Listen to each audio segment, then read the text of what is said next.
Hello everyone, it's Caitlin. Welcome back to my channel. So for today I have a video that I think is a little bit overdue because it's almost the end of February, but that is my reading goals for 2020. Now 2020 has already happened, obviously. We are 2 months in, and I've kind of been thinking about my reading goals and kind of what I want to achieve this year.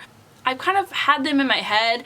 I kind of knew what they were, but I felt like today would just be a really great day to sit down and just kind of, finally like talk about them and kind of make them go out into the universe. As well as I wanted to talk a little bit because there are a few things that I'm planning on changing with my reading habits, and I will kind of get to more of those a little bit on. But at first I just want to start by talking about my specific goals for my reading. Now, I'm not going to lie, I'm one of those people who starts at the beginning of the year and is like, I want to read X amount of books this year, and I've come to the terms that I'm probably not going to reach a specific goal. And I feel like especially with Goodreads and the Goodreads like reading challenge, reading goal thing, it's just kind of sometimes a hassle because if you don't get to it a lot of times, you might feel like that you didn't complete a lot of reading this year. You might have set out a total to read of 50 books and you only read 25. But if you think about it, like compared to other people, like that is still a lot of reading. Like even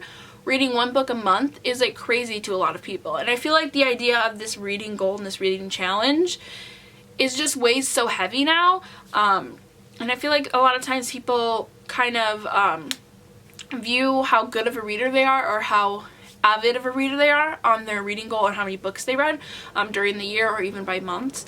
And I feel like that's just not how it should be.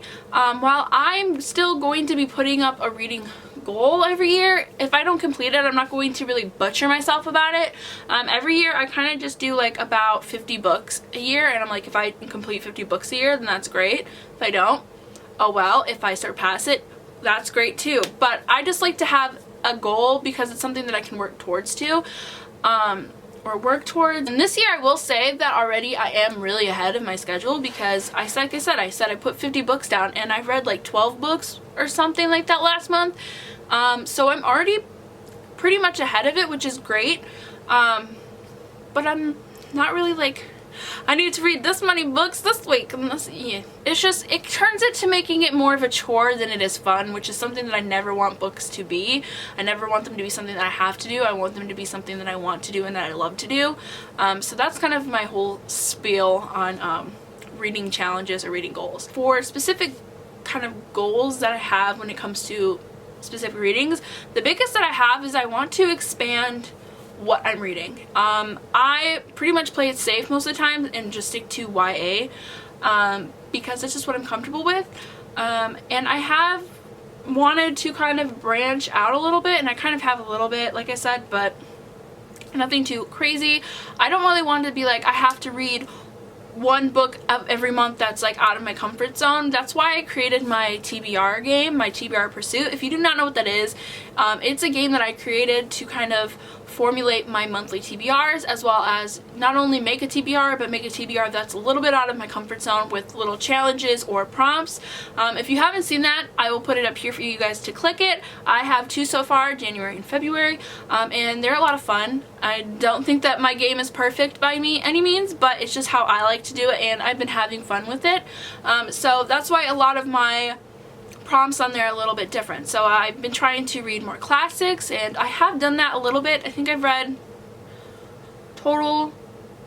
one classic every month, I believe, so far. So I've read 2 classics, that's pretty good. As well as I want to branch out, like I said, out of YA. So I love fantasy. It's probably one of my favorite genres, and I really want to explore more adult fantasy. I'm 22 years old, and I feel like this is like a perfect time to kind of branch and kind of taste a little bit of each genre that I haven't really before, and I have read some adult fantasy and I do like it for the most part, so I really want to get more into adult high fantasy, as well as I will obviously continue reading YA. It's not going to stop. I love YA, but I just want to also kind of branch more that way, as well as I want to branch into more adult books in general. So I don't want to just read YA.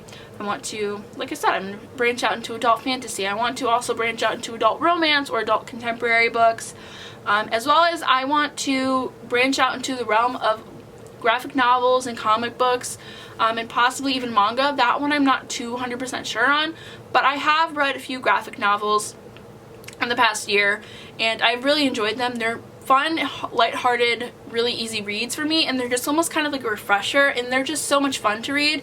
And so that's something that I want to kind of branch out more. So I'm excited about that. Now the next thing that my goal is to use my library more. So I recently went to the library, I think it was last week, with my little brother. We needed to go pick up some books for his school. He's 6 years old. And I don't even remember the last time I went to a library. Now, I have used my library on the apps Libby and Overdrive. They're pretty much kind of the same thing. But basically, if you don't know what they are, I don't know if it's just for the US. I honestly haven't looked anything like that. But all I know is for sure the US. So if you have a library and you have a library card, that's pretty much all you need. So you can find your library, make an account, you need your library card number, and you can basically rent or loan out audiobooks or ebooks from your library. So that's really great because I've been using it more. I don't think I've actually used it for the ebooks, but I only really use it for audiobooks because I like audiobooks, and especially for like a nonfiction book, it's nice to kind of hear. So I'd really recommend that, especially because audiobooks can be very expensive, especially when it comes to the Audible or the other kind of subscription services for audiobooks. But I want to start using my library more, as I buy a lot of books. I'm not gonna lie. Most of the time that they are from the Goodwill or like a used bookstore. If I buy books brand new, most of the time they are from Book Outlet. But there are some times where I'll go and spend like $30 on 2 to 3 books from Barnes & Noble, and it's like ridiculously expensive. And then there's that kind of guilt of, well, I bought it, even if I didn't like it, I bought it, so I don't want to get rid of it, which is not a good mentality to have, because it makes you turn into a hoarder. And I like my bookshelves. It's my personal library. My goal in my life is when I get my house that I have my own library. Like, whether that's just a room or whatever, I want to have wall-to-wall bookshelves and just make it my personal library and look at it as all the books that I've read and I've enjoyed or want to read, and just kind of keep it. Basically, when I say this, I mean I want to go to the library more frequently, go and pick up the books that I am genuinely interested in reading, taking them home and reading them, and then basically if I love the book, then I will put that on like a shopping list of books that I want to pick up, and I will either buy them at the used bookstore or if I find them on Book Outlet. I don't want to be buying books just to buy them. I want to buy books that I genuinely love, or that I really are genuinely interested in. And so that's kind of what I want to do. I haven't figured how exactly that I'm going to determine which books I'm going to buy and which books I'm just going to be like, thank you, I read you, you're great. Just not 100% for me, moving on. Which kind of goes into the next change that I'm making, and that, or I've already made, is how I basically judge my books after I've read them.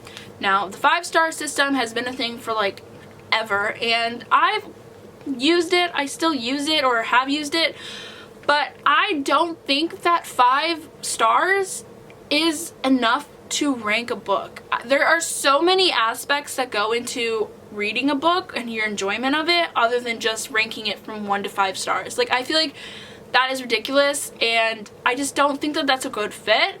And also on Goodreads, you really don't have any other options. So there's been so many times where I'm like, okay, well, I don't really know what to rank this book on, because I had a fun time reading it, but I might not have enjoyed the content as much as my time reading it, so I guess I'll just rank it a 4 and just call it a day. Like, that's just crazy to me. And that is when I stumbled upon G from Book Roast, which I'm pretty sure people probably know. She has mentioned this. I've noticed this a few times in her like reading stats or her like wrap-up kind of videos, is what she's called, I think it's called a cow pile.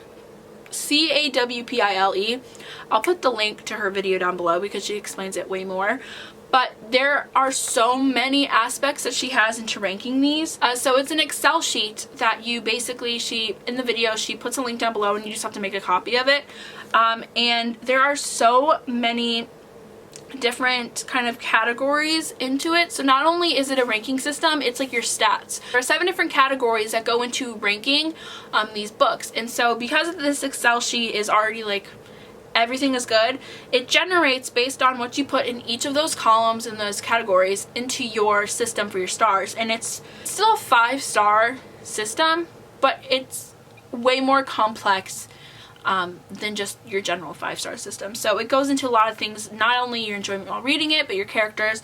But I also really like it because it keeps your stats. I just think it's super smart, and so I'm going to be using that from now on, how I rank them. So I will still say like, oh, I gave this book a blah blah blah out of 5 stars, but it's going to be out of a different kind of compile system. I think the way I'm going to judge the books that I want to add to my personal collection is a 4 and 5 star.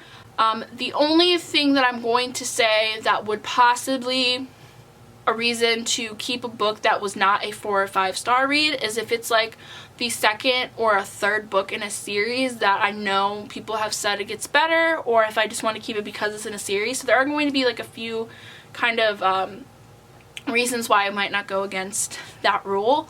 But yeah, that is how I want to rank them. That's how I'm going to be and have been ranking them. So that is something that has been changed. Those are just, I guess, some of the reading goals that I have. So I know that was probably a lot of information just kind of scattered. So the main consensus is number 1 is to not let my reading goal or the number of books that I read during the year kind of influence the way I feel about being a reader and kind of the generalization of that. Number 2 is I want to branch outside of my normal YA reading books, whatever it may be. I just want to branch out. Number 3 is I want to use my library more, and instead of purchasing books before I've read them, read them at the library, and then if I love them, I will purchase a version for myself, whether it is used or it's from Book Outlet, because I see it really cheap on there. And finally, the 4th and final goal for my reading this year is I am changing the way that I rate my books, and I'm just really excited about that. I feel like it's just an overall better fit for rating your books. Alrighty, I hope you guys enjoyed. Let me know down below if you guys have any specific reading goals for this year. I'm really excited. I hope that this goes well. I hope that this will be a better fit for me this year, but we shall see as the year goes on. But other than that, I hope you guys enjoyed this video. Make sure to subscribe to my channel if you want to see more videos from me in the future. Otherwise, I will see you guys for my next video. Bye.